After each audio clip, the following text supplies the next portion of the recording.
if you get injured, like I said, they move you out of the way. So you have to be healthy for that extended period of time. You have to perform for that extended period of time. And in baseball, there's a term, you're only as good as your last game, right, or you're only as good as your last at bat. And it's always changing. There's always a new game that we don't get breaks. So it's challenging emotionally. It's challenging physically. So that's how we dealt with it.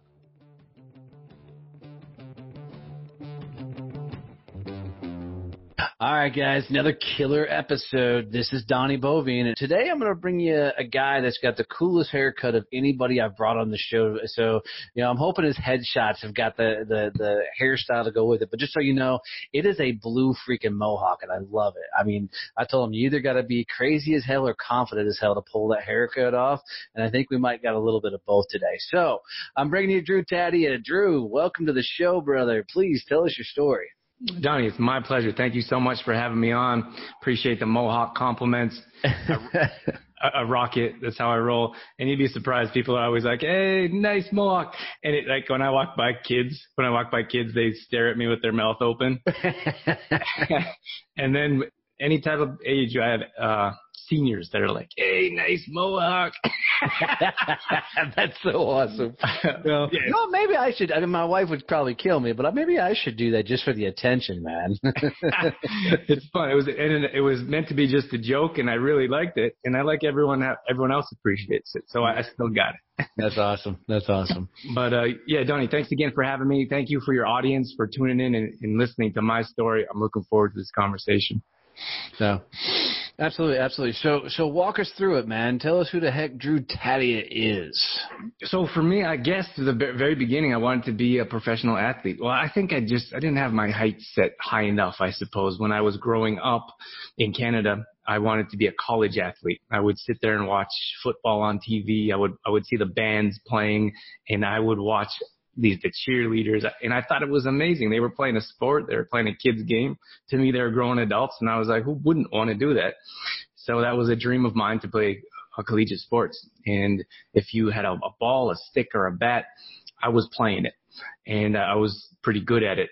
So as I moved up and got a little bit older, I knew that I was graduating when I was 18, and that was the time that I needed to make a change, and I needed to do something to get closer to my goal and get closer to my dream. So I started sending letters out. This is high school. I was 17, just about 18, sending all these letters out to colleges. And I wanted to go. The top baseball schools were California, Florida, and Texas. So I started sending out all these letters, hundreds of letters. And I would get so excited the mail would come and I'd open up the letter.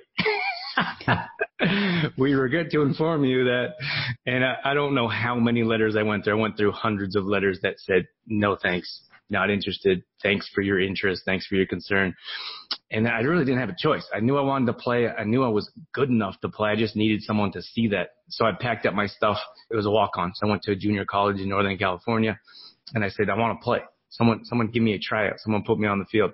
So that's where my journey began. I ended up making the squad, and from there I can carry on. But that's the very beginning of it. Nice. So why such a fascination with sports? I mean, and not traditional, because when I think of Canada, I'm thinking hockey, So is everybody else. Right. That's where I thought we were going, Why such a fascination with all these other sports growing up as a kid? I mean, was it your whole family got into it, or was this just something that you took upon yourself? Yeah, I love to play. I don't know where it came from. I didn't grow up with a ton of money. It was like the kids from the other side of the tracks. They had the means to be able to afford ice time, hockey equipment, and everything else that comes along with it. So I played soccer. I was really good at soccer. You don't need any equipment. And then baseball, you need a glove. At some points, they throw a baseball glove around, and everyone uses the same glove. So, right. or both teams use the same glove. And I was pretty good. I think that because I loved it so much, I got better. And I feel like it's almost a scapegoat for some people to be like, I just wasn't good at it. But it's all reps. One of my favorite books is The Outliers by Malcolm Gladwell. Mm-hmm. And he talks about the repetition makes you better. You're not just born with these skills. And I loved to play. And the more I played, the better I got. And the more I stood out. And, it's fun. Who doesn't want to be the captain of the team, or who doesn't want to be the best player? So I thrived on that and continued to play and get better as I got older. Well, that's interesting. I mean, I don't think everybody wants that spot. I think it's a unique characteristic to some people that want to take the helm of anything. Some people are really good at being the number two. And that's where they want to be, and thank God for those people. I'm not that person, but thank God we have those people. No question, we need them as well. Yeah, absolutely. So you get in and realize you've got some maybe innate skills. I mean, I don't think there's a natural born anything. I think everything's a learned talent. You may have experiences that lend you to do certain things better than others, but it comes down to Malcolm Gladwell-ish. There's maybe some DNA in there, who knows? But at the end of the day, you found some talent and skills in the game. What ran through your head that you could pack everything up, drive several hours south, and get on a team? I don't know. It was insane, and I think about it now. Like, I didn't know those guys were insane. Hence the hairdo. We got it. Now we've come full circle. Put it all together. Yeah, I didn't know any better. Like, I didn't know that they were recruiting for 10 years. Like, these are the guys I was playing against, that they were being recruited, or that they've had someone watching them since they were 12. Like, I didn't know that. I was in Canada, and the only real, at that time, this was a number of years ago now, but most people only went somewhere in hockey, and I didn't grow up playing hockey, so it wasn't something I was going to do in college. For anything that we do, Donnie, you probably know, running a successful show, running a successful business, you have to believe in yourself. I don't know where that came from. I just believe that if someone gave me a chance, that I could compete at that level, and eventually I could stand out. And time again through experiences, I've shown that. So maybe just through my own experiences, I believe that if you put me on the field with anyone, I'll compete, and I'll be able to stand out on some level. So that's what I believed in, and I think that's where it came from. That's awesome. I mean, not a lot of people are that tenacious in life. And the reason I say this is I think a lot of people believe they are, but once they get stacked up against it, they won't keep pushing through and actually following through to get that tenacity behind them. Where do you think that comes from? Where I think that comes from? Oh, man. Maybe some people are born with it. I didn't tell you I was going to make it as easy for you. I like it. I like tough questions. I don't know if there's an answer for that. I think some people are born with that. I think there was some form of rejection early on in life. I always stood out a bit. I was always a bit different. And now I'm a lot different in different ways. I maybe some of the things that I went through there, like I was picked on a bit. Before I became an athlete, I was a skinnier kid. Maybe that some of that rejection I dealt with at a younger age helped me progress and be like, I don't care how many times I get cut or how many rejection letters I'm going to make or I receive, I'm going to make a team. So when you said there's some people, like a lot of players that I grew up with went to the U.S. to play. And then in a month or two, they turned around and came home. They're like, sorry. Not interested. Like I grew up playing 16 games in a full season in Canada because our season's so short. I got down there and we played 30 games in a preseason. And I was like, what am I doing here? My 4 years of high school is one season of theirs. So I was overmatched and my skills weren't there. I didn't have the coaching. It was just a determination to keep myself there that got me to stay and get to the next level. Yeah, and that's wild because that's a lot of fight. And it's a lot of conditioning, too. I mean, to go from a season that's so short to have to ramp up to that level, did your cardio game go through the roof? Or did you find yourself putting in the extra hours at the gym and everything else? Or were you just young and spry enough that your body was able to keep up? Yeah, probably a little bit of both, but cardio's doesn't really have a lot to do with baseball. Well, that's true because all you do is sit there until the balls hit to you. But I digress. It's a quick twitch muscle sport. You have to react immediately. I played a speed position. I played center field, and it was the lead off. I was the first guy to hit usually, and for me, it wasn't good enough to go home. I suppose that's the easiest way to put it. That rejection wasn't in my DNA. I said I was going to find a way to make it. And I learned through nutrition and fitness. And that's all there is to it. That's why I teach it full time now. But when I was playing, I thought that there's got to be a way. I have to find a way to make this happen. And that was through, I picked up magazines. I started to be like, I got to get stronger. I got to get bigger. These guys are all bigger than me. Have to get faster. I knew that that was how I stood out. So if I wanted to stand out, I had to use that speed and bring it to the next level.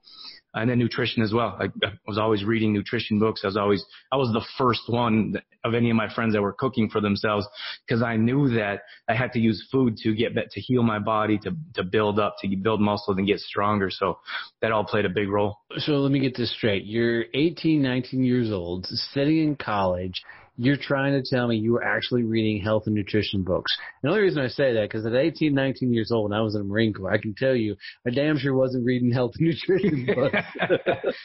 Yeah, I felt like I didn't have a choice, to be honest with you, and no one else was. And that kind of carved myself out. I was the go-to guy. So once I started to gain muscle mass. I started to get faster. People would come to me and they say, can you make me a program? Can you teach me how to make a meal that's going to help me heal my body? I got a pulled hamstring. We all know at that level, if you get injured, they take you out and put someone else in. You may never see the field again. That's why it was so important to stay strong and healthy. But that's what I used. I used food and I used exercise and knowledge to make myself stand out and be a person of value, because that's what you need ultimately. Nice. So you played ball in North Carolina. What school was it? I played let me start off with, I went all over the place. I started in Northern California, then I went out to South Dakota, and then I went back to, played at a couple different schools there, and I went back to Southern California before I signed my first professional contract. Wow. Why so many schools? They said I have a problem with authority. All right, welcome to my club. So yeah. That's awesome. So because you can't toe the line, you get to go experience a bunch of other cultures. It was cool. It was a great experience. I was, to be honest with you, if you want to talk about failures leading to successes, I got down there and I showed up with my bags packed and I was like, I want to play. And they're like, well, we have open training, but all the places, everything's filled. Like, we don't have a spot for you, but you can try out. So I ended up trying out, and they thought I was good enough to be a red shirt. So are you familiar with the red shirt? The walk-on red shirts, yeah, all that. Yep. So they kept me as a walk-on red shirt, and I stayed there for a year. And I worked on my skills. I trained with the team, practice. The next year I come back ready to be in the starting lineup, and they cut me.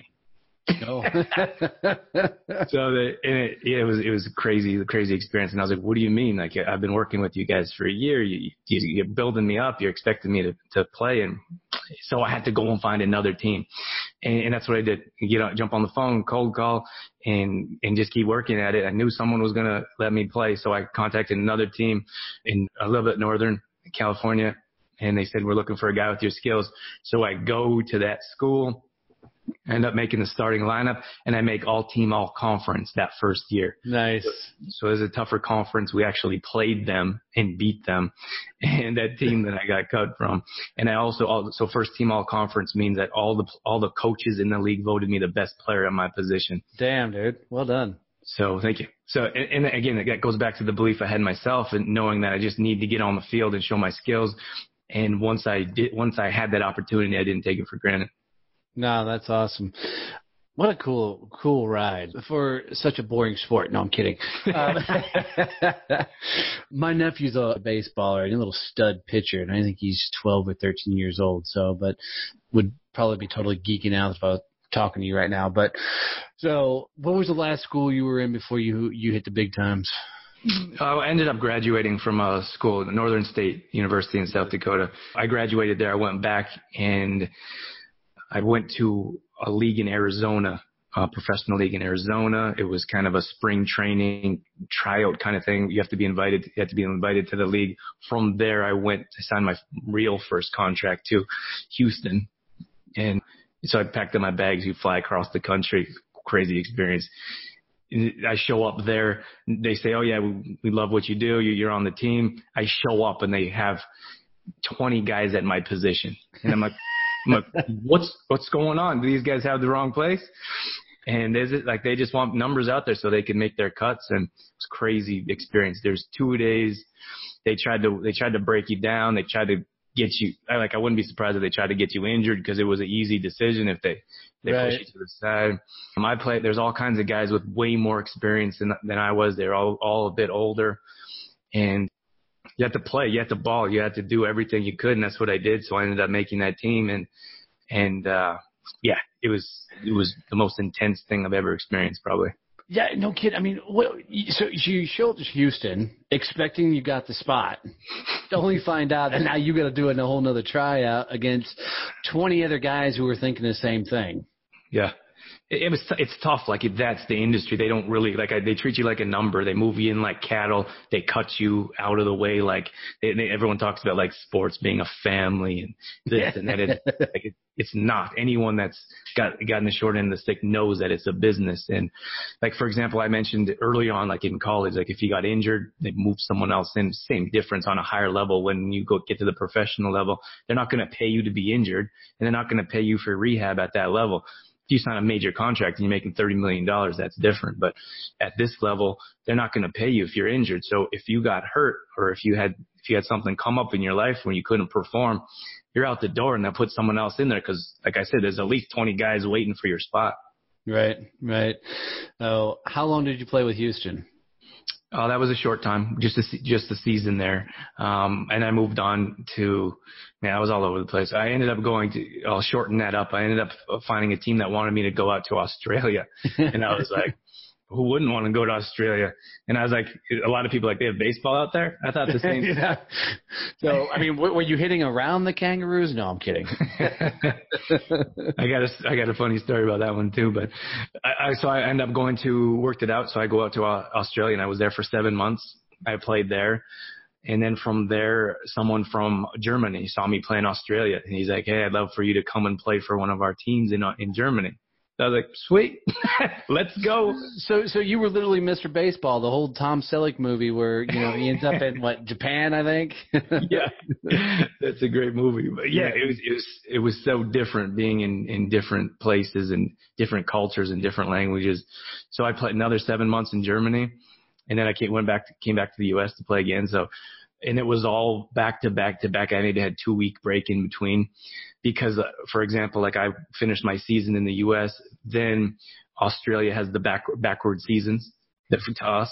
So okay. It was winter here, which would be our off season, but it was their regular season. So I finished here, went straight there and played. Then Germany has our regular season in North America. So Then I played in Germany, came back and played another. So I was there 4 years I'm playing without a break. No off season. Wow. That's exhausting. Just thinking about it. That's the one thing that I have about baseball is if you miss this game, there's 300 more games coming. I mean, so to watch, right? Yeah. It's funny, but I mean, that's the thing about baseball. Everyone's like, well, you don't have to be in shape. You don't have to do this or that. But I mean, if you get injured, like I said, they move you out of the way. So you have to be healthy for that extended period of time. You have to perform for that extended period of time. And in baseball, there's a term, you're only as good as your last game, right, or you're only as good as your last at bat. And it's always changing. There's always a new game. We don't get breaks. So it's challenging emotionally. It's challenging physically. So that's how we dealt with. Yeah, that's crazy. I'm glad you kind of open up the eyes of what goes on in those worlds. I mean, I've talked to a couple of guys that were pitchers in the major leagues and stuff, and that's the thing they always talk about. The two things that they always throw around is everybody thinks you're playing in the big show, that you're a millionaire, and they think it's all sunshine and rainbows. It's there is that aspect there, but it's usually because, somebody's written the $30 million contracts and everything else, through it. So, what was life like during that time? I mean, was it straight baseball? Was there some relative fame behind it? I mean, was it just that moment in time for you, or what? I suppose I'm not sure where we can start. When I was in the U.S., it was a bit different. There's always a grind because there's so many players, so many talented athletes, so many guys that had tons of experience. I lived the sport, and I wasn't always like this. I should mention. In college, I knew I was better. I played all sports. Like I was captain of the. I was the guy. I was the guy that no one really likes now. I was captain of the football team. We won multiple city championships. Captain of the baseball team, multiple back-to-back city championships. So then I get to the U.S. and I'm not the guy anymore, which was a bit challenging to deal with. So I was good in other sports, but I thought baseball was my best chance to get up at the highest level possible. And that was an eye-opening experience, but that opened up so many doors for me. And I knew that baseball kind of had to become my life if that's what I wanted to do. So I would watch it on I trained during the off season. I trained 3 times a day. If you could imagine, I was obsessed. I was always in the cages hitting. I was throwing by myself. I would take a bucket of balls and throw against the fence to strengthen my arm. But you got to at that game. I mean, in my mind, you'd have to, because if you're not staying on top of it that much, then somebody else is going to be. Yeah, no question. You're going to lose your spot. Yeah. So that's what I did. I had a baseball bat in my hand all the time. I'd be watching baseball on TV with a baseball bat in my hand. That's probably not good at restaurants. They might look at you funny if you're sitting in a restaurant. Might get in some trouble. Yeah, just a bit. Then moving on to Germany, Australia is a bit different because they're only allowed a couple imports. So they pay for imports, and that's a valuable spot. So there was probably a bit more fame out there. I would say they would write about me in some of their magazines. They would put you up on a pedestal because they know that they're bringing you out there for a purpose, and better be better than everybody else, because otherwise they'll send you home and find someone else who is. So that was another experience as well. Yeah. So how did you not get in trouble with alcohol and all the other things? Because a lot of guys in that profile lifestyle, especially when they're in celebrity status, especially over in the other countries and stuff. Was it because you were training and everything so much, or did you get in trouble and I just don't know about it? Yeah, everyone gets in a little bit of trouble now. Of course. Well, some of us, myself, get in a lot more trouble than some guys. I was pretty good at being under the radar, I suppose, if things did come up, and stepping to the side if I needed to, and keeping that stuff under wraps. It's pretty difficult. Like if everyone knows about, like everyone knows you're getting in trouble, there's going to be some issues. And we had a lot of issues in university. It was the guys that we were surrounded with, and some guys got in big trouble and are still. Right. And other ones that moved on and evolved. I think for me, it was the focus and for the love. And I knew that I couldn't be at my best if I was hungover, if I was always partying. And you had those guys. Some guys could perform better hungover or half drunk. And some of those guys got cut and moved on. And for me, I was involved in alcohol a little bit, no major drugs, but it was important for me to perform at my best. And I think my focus was able for me to keep out of trouble for the most part. No, that's cool. It requires some discipline, some growing up, but good on you for being able to, get through all that. So you played for 4 years. Well, I ended up playing for about 10 years, traveling throughout the U.S., university, and then professionally, and then overseas as well. So after my you want to get on to to the next stage? Yeah. After that, I suppose I came back to Canada. I was traveling around. I remember, didn't really take a break. And, I need to make some money, to be honest with you. I always tell everyone that they paid us enough to keep us hungry. That's awesome. So it was during an off season, and I hadn't had an off season for 4 years. So I thought I would start working, make some money. So I started at a gym, and people came to me and started asking me questions. I was just like a receptionist. I worked the front desk, and people started coming to me, asking me questions, and I would answer their questions. So they would send their friends over to ask me questions, and I'm like, why aren't they asking like personal trainers or people that working or they're experts? But they kept coming to me, and I was like, well, why don't I get paid for this? So I took a course, personal training course, fitness classes, and I decided that was something that I wanted to do during the off season. And I ended up having a contract fall through. I was supposed to go back to Europe and play again. The contract fell through. We all have to do our own negotiations, and I wanted this. They wanted to offer this. Didn't work out. So I'll run through this quickly, and then we can break down where you want to.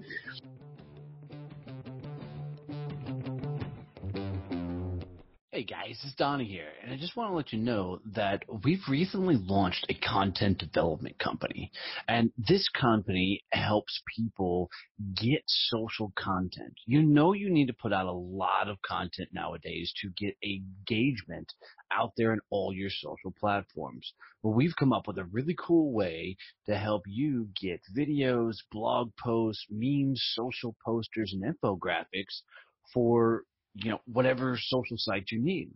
So check us out at successchamps.us and learn more about how you can get social content for your social media. Support for this podcast comes from Point Blank Safety Services and Blue Family Fund. Point Blank Safety Services does safety differently. We know everyone is on a journey, and we want to make sure you get where you're going safely. Professional, trained, ready. There's really no comparison. Here's why hiring Point Blank Safety for your next project will make all the difference and save you huge amounts of stress and hassle. Point Blank Safety Services provides certified, uniformed police officers for a full suite of armed guard services. Don't leave the safety of your project to chance. If you're ready to make sure safety truly comes first for your next project, then visit us at pointblanksafety.com. You're listening to Donnie's Success Champions, where I believe everybody is on a journey. Life is all about the stories you can tell and teach later. You're going to hear the stories of people who have overcome hardships, failures in life to find success along their journey.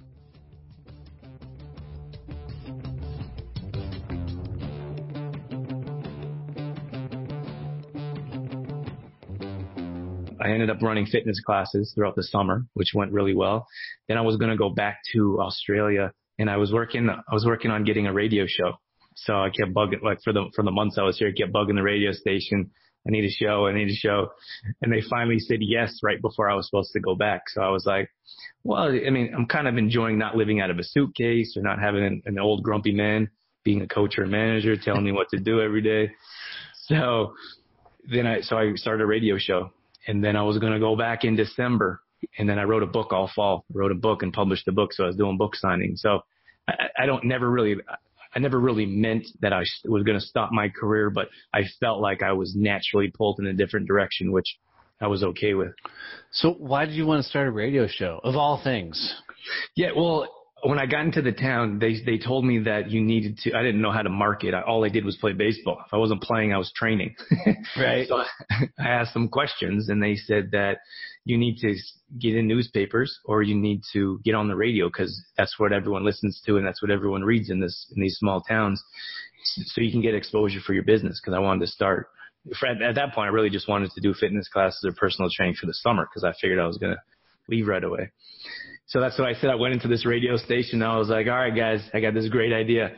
I want to trade you my expert tips for airtime. That's a great idea, isn't it?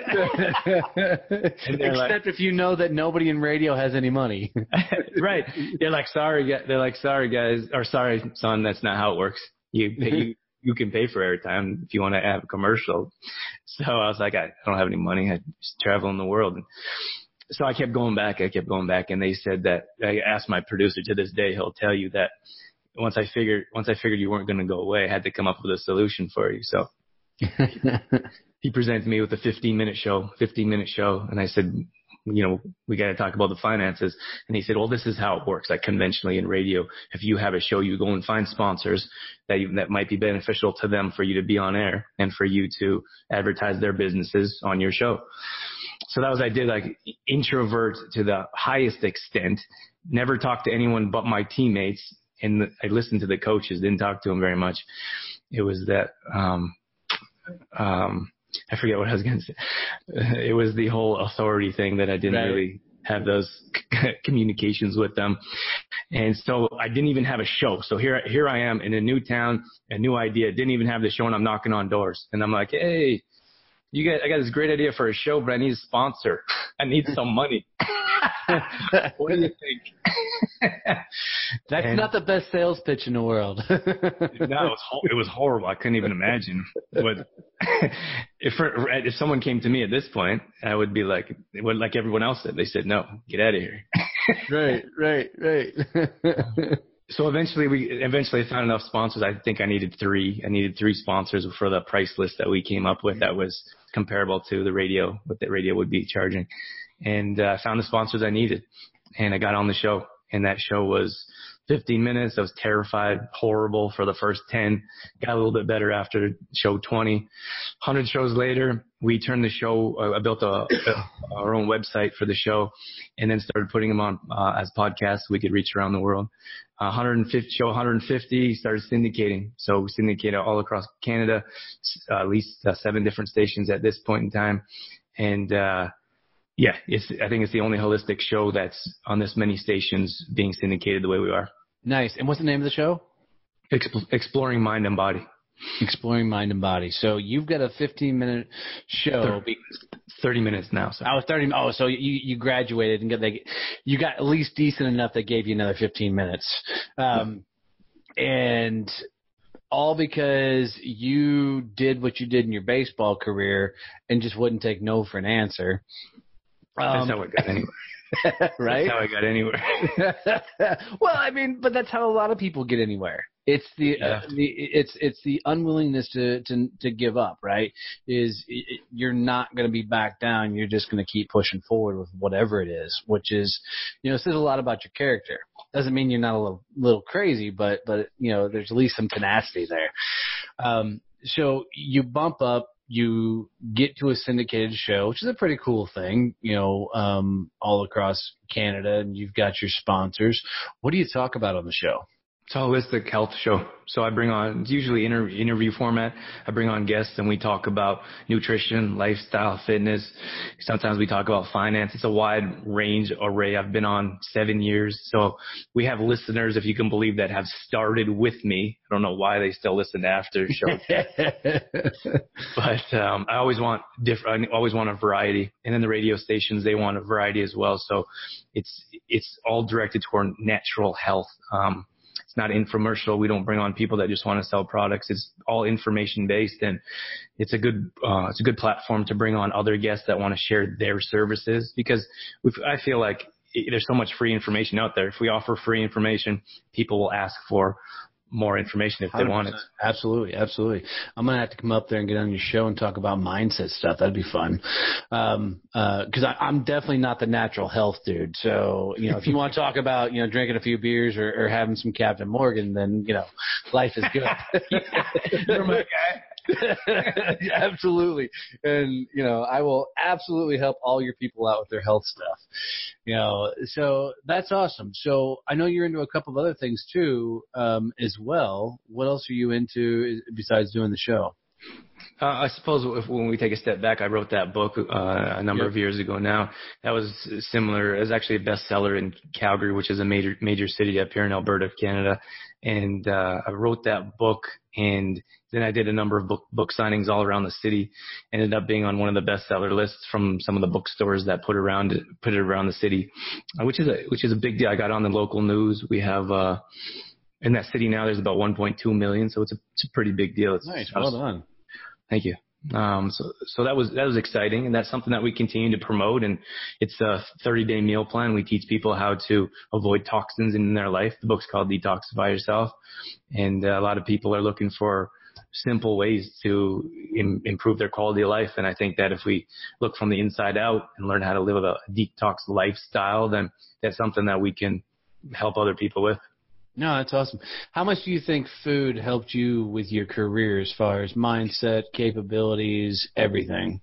It was everything, without question. I played with guys that were way better than me. That's the bottom line. They had better more experienced than me. Maybe they didn't have the drive or the determination, but their skills would stand out on the field. But for me, I was consistent. I always performed. I got better when it came to crunch time. I was always better in the clutch. And that comes from food, because if my mind wasn't clear, like for example, you look at healthy fats that a lot of people are scared of. Your brain is made of fat. So if you're not replacing those fat cells with healthy fat cells, then you don't have that mental clarity that you need.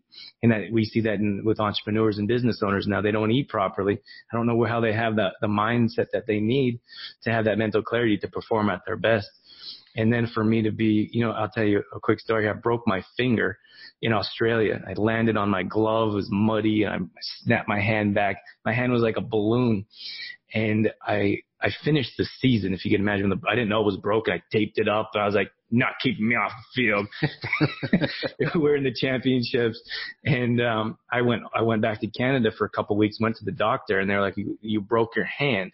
And they're like, but it's healed. And they brought in 3 other nurses and a doctor, and they're like, yep, it was broken and it's healed. And they couldn't believe it.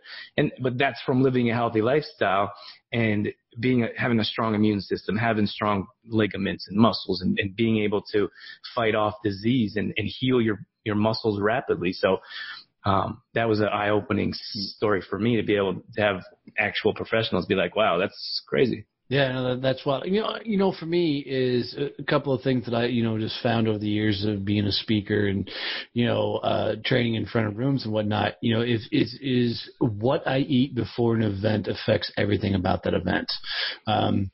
I had to completely remove anything with bread prior to going on stage. And for some reason, bread was a thing for me that just drained and zapped my energy. And I don't know why, but it got to the point to where I couldn't eat anything prior to going on stage.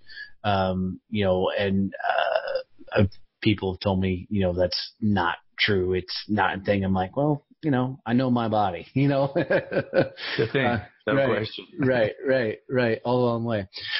What's some quick tips that people can do to at least venture down that alley? 'Cause I get a lot of business listeners to the show, and as we get older, we start thinking about our health and things. What are some of the things people should be paying attention to in their lives outside of not eating in the dollar menu at every fast food joint in town? Yeah, business owners are the worst. Like, we don't have time for anything, right? Yeah, well, that's it. We're running 100 miles an hour, and it's just, for time's sake, it's so much easier to swing by a fast food joint. And even though you tell yourself, I'm going to get the healthy option, I'll take the number 2, please. Get to the counter and just break down. Yeah, I think mindset. We got to start with mindset and understanding that, like you said, like if you're always in denial of like, no, food doesn't affect my ability to perform on stage, or when you're sitting there with a coaching call or in a business meeting and you're falling asleep, like there's without question, food affects your ability to perform on any level, and it only heightens. Like, could you imagine if Olympic athletes, they didn't concern themselves with food? Like, right. They're like, I don't really need that stuff. Like, they wouldn't be there. They just wouldn't be there. There's no question about it. So I think the mindset, and you talk about mindset, Donnie, if you change your mindset, that if there's business owners or entrepreneurs listening, that you need to understand that this will make a difference. Like, we know what it's like to run. You're running 12, 15-hour days, and you get a couple hours sleep, and you get up and do it again. Like, any successful entrepreneur or business owners that are trying to be successful know what that's like. But think about the increased energy that you would have, the increased mental clarity, the ability to function on few hours of sleep when you're nutritionizing your body properly, putting easy to digest foods in your body, and you're sleeping well for the short amount of time you do get to sleep, and you're performing at your best, other than laying around with greasy food when you eat once or twice a day and you're being like, oh, well, I don't have any energy. I'm not really doing well, but I can't figure out why. Right. Well, I love how, and that's awesome. I love how Zig Ziglar put it one time in one of his speeches.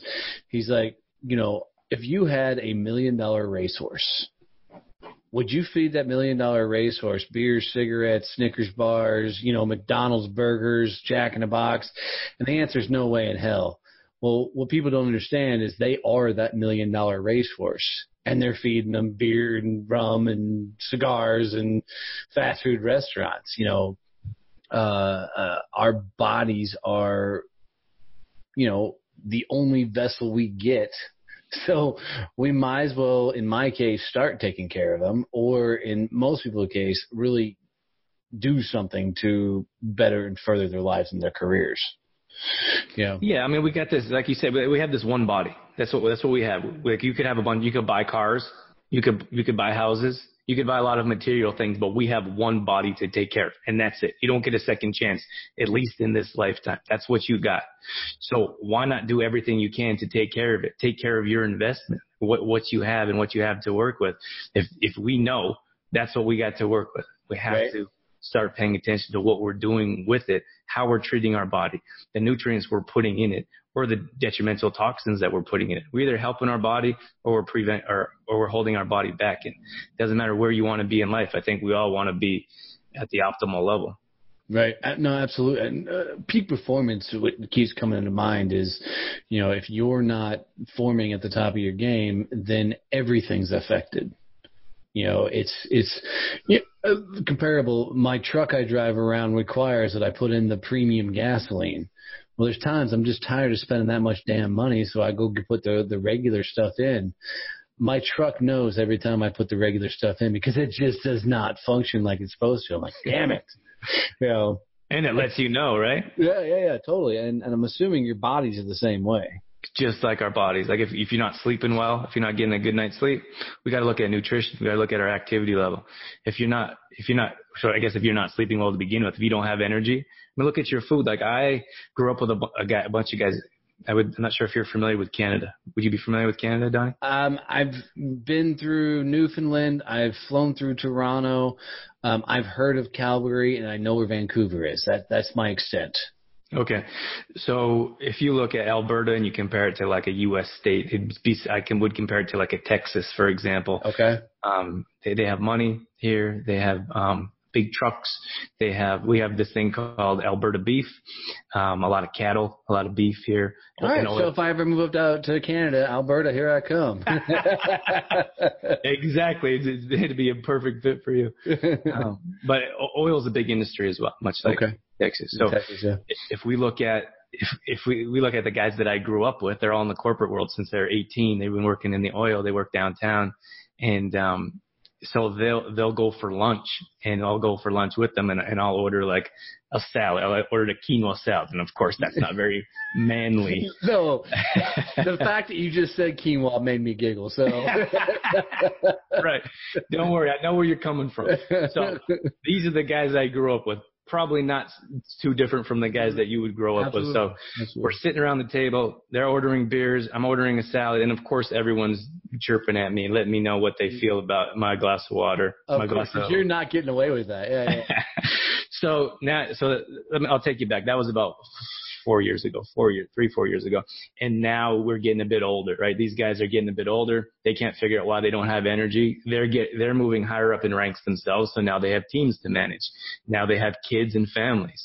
So we flip the script now, and the guys are looking at me what I'm ordering because they're considering ordering the same thing and skipping out on the beer at lunch.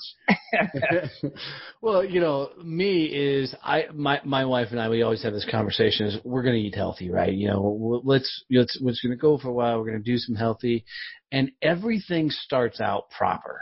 Like, so I'll have the chicken breast, I'll have like the green beans, and then the bacon and the cheese and the mushrooms, and, it starts out as a good plan.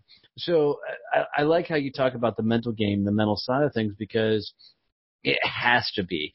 Because somewhere along the way, we've convinced ourselves that the food we're consuming is good, right? And even when we know that it's not good for us, we're playing the game for the now versus where we need to be for the future.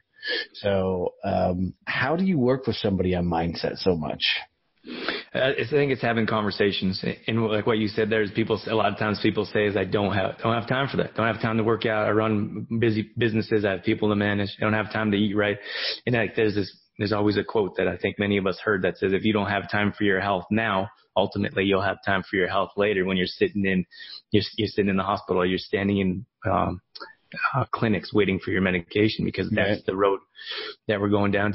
And there's no way around it. Like, working with individuals and helping them understand it, I think it comes back to conversations and asking them to try different things and seeing how their body reacts.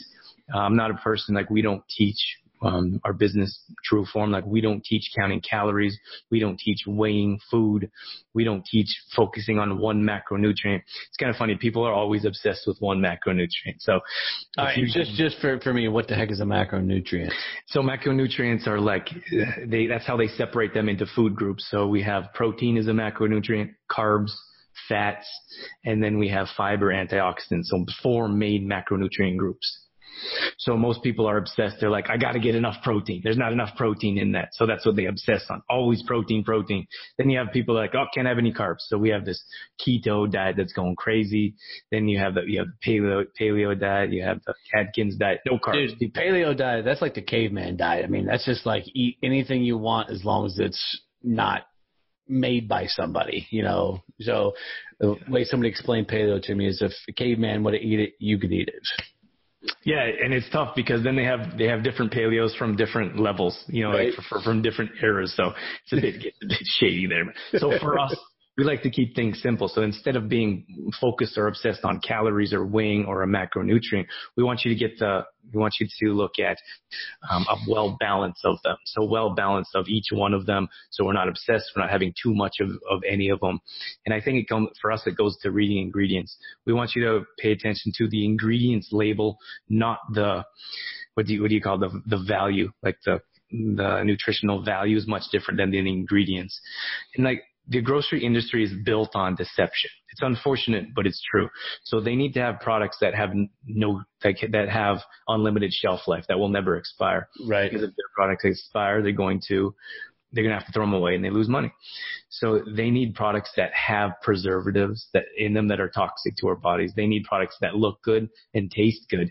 And unfortunately, those are the products that we need to stay away from. So we have to read ingredients, and you have to pay attention to sugar consumption, the oils that are put in the food, the toxins. So easy way to put it is if I say, if you can't read or pronounce every single thing on that label, you shouldn't put it in your body. It's done. Well, what if I'm a Marine and can't use big words? I mean, like, you know, anything over 4 letters and I'm out, can I still eat it? No, I'm kidding. No, it's over. Put it back. I can't eat anything.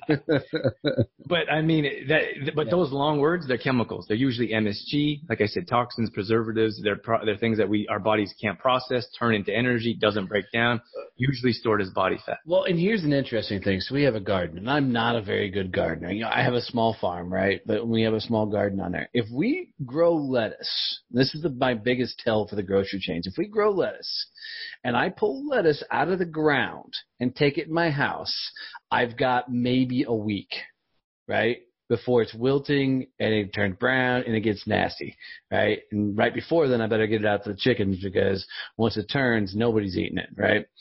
If I go buy a bag of lettuce from the grocery store, that crap will sit in my refrigerator for weeks. You know, because of the plastic and everything else I put on it. So I get that portion. You know, and people don't always take in their head, you know, once they consume that, your body's not meant to break down all that crap. So it doesn't know how. And you know, it's a whole nother discussing conversation, but it doesn't come out well either, you know. Another crazy one is my wife and I did the paleo diet once upon a time, and so we knocked out all bread in our lives.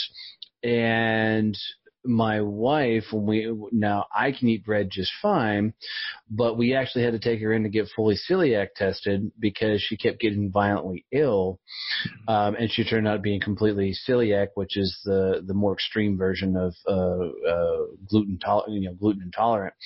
But it was only because we eliminated all that from our system that we discovered she had a real problem with it, because her body had built up some sort of tolerance. And what the doctors have always told her is it's not a intolerance, it's an intolerance of all the other things they put in breads. right? Exactly. It's all the other chemicals and everything that they put in there. That's what's getting her. So, which is interesting. Yeah, I mean, if you look at like a loaf of bread, it has 50 ingredients. Bread and crackers are probably the two worst if you're not looking at like cookies and chips. Like bread and crackers like could be considered cleaner type of option. There's tons and tons of ingredients, and those things we shouldn't be putting in our bodies. And everyone wants to know like why everyone's gluten intolerant, or like everyone has these gluten issues. Like it's just like what you said. It's not the bread. It's what they put in the bread. And it's not like we don't go to the corner and go to like mom and pop bakery that they're making fresh themselves. We're importing breads from all over the world that need so many preservatives they'll last for months so they can put them on the shelves and make their money. So that's why we have to go back to reading ingredients. Yeah, no, that's huge. That's huge. Man, you're doing a lot of cool things, and I love that you're taking your tenacity and passion to helping people with their health and their nutrition and everything else. It's obviously done some amazing things for you. I mean, hell, it even turned your hair blue. So blew my own hair back. This has been a fun ride, bud. I've really enjoyed having you coming on the show and sharing your story with us. Here's how I like to wrap up everything with every show, and stand by because I do stump some people with this question. So bring it. If you could leave my audience with a quote, a phrase, a saying, a mantra, something they can take with them on their journey as they're going through life, what would be that quote or phrase that you would say, remember this? Can I have two or just one? No, bring two. I don't mind.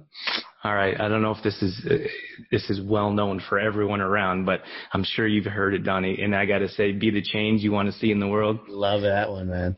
That's Gandhi. And I mean, for us as business owners, we have to walk the walk and talk the talk. And if you want to survive we talked to all of my failures with sports and moving up to the business level. That doesn't even compare to the failure that I've dealt with over the last. I guarantee it. So if you want to succeed as a business owner, you have to live the lifestyle. You have to be willing to handle failure. You have to be able to dust yourself off and get back up. So be that change, be that person that's going to shine light on other people, regardless of how well your day is going. No, that's awesome. And my other one is it's my own. And I just say it's time we start coming up with better solutions instead of better excuses. And I got that. I've had that for years just because of what in personal training world, fitness world, you ask people, did you do your workout? And did you eat right? And the excuses, I could write down a list, an endless list. So I just say, instead of continuing to add to your excuse list, start adding to your solution list, and that's going to change your life. That's awesome. That's awesome. Drew, man, it's been a pleasure having you on the show, brother. Thanks for jumping on here and sharing your story. Where do people find out more information about you? Our main website's trueformlife.com. This is where we do at-home workouts, meal planning, recipe, grocery shopping list. We do everything that we make it easy for you to start living a healthy lifestyle. You can find my radio show on there as well, but we have a separate website, exploringmindandbody.com. And then we have all our products on those sites. So that'd be a great way to connect. We're all over social media. We run our business mainly online, and we're very personal, very open, honest. And if anyone, your listeners, need some help, we'd definitely be able to hook them up with whatever they need. That's awesome, brother. Drew, thanks again for doing this, man. I really appreciated being part of your story and hearing everything you're into. It was awesome, Donnie. I can't thank you enough. Great questions, great conversation. I hope your audience got something out of it. Awesome.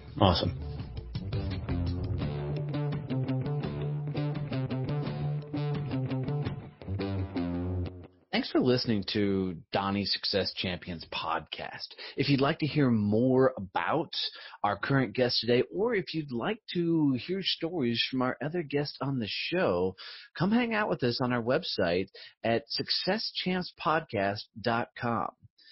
I really appreciate you tuning in. If you need to reach out to me for any reason, you can catch me at Donnie@DonnieBoivin.com.